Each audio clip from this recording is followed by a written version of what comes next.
ငလာပါဒီနေ့မှာစိန်ဒုက္ခရဲ့အမှားခံလေးကိုစင်ငါပေးရွှေစမ်းတဲ့အကြောင်းလေးကိုဘဝတုဒ္ဒလေးအပြည့်မျှဝေပေးပါမယ်နော်စင်ငါပေးဆိုတာဘာကိုဆိုလိုလေးဆိုလို့ရှိရင်အခါတကြသားမှာကြီးတပေးဝင်နေတာကိုကြီးနဲ့ပုံနဲ့စက်ခေးတပေးဝင်နေတာကိုစင်ငါပေးလို့ခေါ်တာပေါ့နော်ဒီအတိုင်းဒီဟာဆိုလို့ရှိရင်ဒါစစ်ချောက်ပေးစေချောက်ပေးမှာကြီးနေပုံနဲ့တပေးရိုးလိုက်တာနဲ့အဲ့ရွှေဒီစင်ငါပေးဖြစ်သွားတယ်။ဒါဆိုရင်ဒါကိုစင်ငါပေးဖြစ်အောင်စမ်းလေးတွေကအမျိုးမျိုးရှိတယ်။တချို့ကဘိုး2ရွေးကြီး6ရွေးဆက်တယ်တချို့ကဘိုး3ရွေးကြီး9ရွေးအဲ့လိုမျိုးဆက်အမျိုးမျိုးပေါ့တချို့ကကြီး9ရွေးဘိုး1ရွေးကိုကြိုက်တဲ့ပုံစံအတိုင်းစားကြတာပေါ့နော်တစ်ဆိုင်နဲ့တစ်ဆိုင်ကတော့စက်ပုံစံနေတွေမတူကြပါဘူးကျွန်တော်ကတော့ကျွန်တော်ဆိုင်ကစက်ခိုက်တဲ့အတိုင်းပဲစပေးပါတယ်ချိန်လိုက်ရအောင်ရှစ်ကျန်းနဲ့စစ်နှစ်ပင်နဲ့ခဏရေးတစ်ချမ်းရှိပါတယ်ဒီဟာမှာရှစ်ကျန်းဆိုတော့ရှစ်ပေးထည့်ရမှာပေါ့နော်စစ်နှစ်ပင်နဲ့ခဏရေးတစ်ချမ်းဆိုတော့ခဏရေးလောက်ဖိလိုက်သူကအကယ်ဒမီလေးဖြစ်တဲ့ခါကျတော့နည်းလေးစက်တပ်ပို့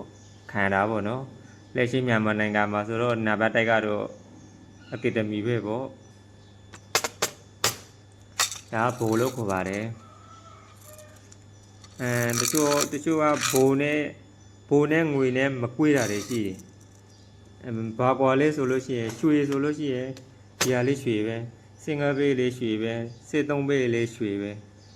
ဒီทีမှာဒါရလို့ရှိရင်အခါလို့လုံးလိုက်တာပေါ့နော်ငွေမှာလေးထုံနေ၎င်းပဲဒီဘိုးကြလို့ရှိရင်ဒါလုံးဝ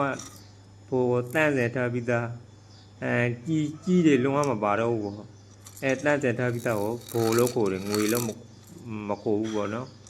ဘိုးလို့ပြောင်းခေါ်လိုက်တယ်ဒါဟိုမှာဒါဆိုလို့ရှိရင်ချိန်လိုက်ပြီးနှစ်ပေးနဲ့တရွေးတစ်ချမ်းဘဝကတော့နှစ်ပေးနဲ့တရွေးတစ်ချမ်းဖြစ်မှာပေါ့နော်ကြီးကဘယ်လောက်ထည့်ရမလဲဆိုတော့ကြီးကတော့6ပေးနဲ့9ရွေးတစ်ချမ်းစုပေါင်းလိုက်လို့ရှိရင်10ပေးနဲ့9ရွေး10ကျန်နဲ့13ပေးဖြစ်နေတဲ့အတွက်ကြောင့်10ပေးနဲ့9ရွေးထည့်လိုက်မယ်နော်ကဲဒါလေးကိုပေါင်းကြိုလိုက်ပါမယ်ရွှေဆိုတဲ့အမျိုးကဗျာကြိုလိုက်တာနဲ့စလို့ရိုးပြီပဲအုပ်စိတ်လေးတွေပေါက်တဲ့ရိုးတဲ့ဟာရှိတယ်အလေလွမ်းတွေပေါ့မီးနဲ့ထိုးတဲ့အခါကျတော့မီးပွားလေးတွေရောင်းရိုးသွားတာတွေရှိတယ်ဒါဆိုကိုကြံနဲ့ငါးပြင်းနဲ့ခဏ6ရက်တစ်ချမ်းရှိပါမယ်ဒီဟာကိုကြိုပြီးလို့ရှိရင်နောက်ဒီကတော့ပထမ line ပေါ်မှာတင်ပေးမယ်ဒုတိယပိုင်းကို density တွေဒီရှစ်ကျန်းနဲ့73ပေးမှာစက်ခေ10ပေးနဲ့ခဏရေးထိထားတဲ့ဟာဒီ point ဘလောက်ရှိမလဲဆိုတာကိုနောက်အပိုင်းတစ်ခုမှပြပေးမယ်နော်စောင့်မျိုးကြည့်ရှုကြပါအောင်လို့တောင်းဆိုပေးရစေအားလုံးကျေးဇူးတင်ပါတယ်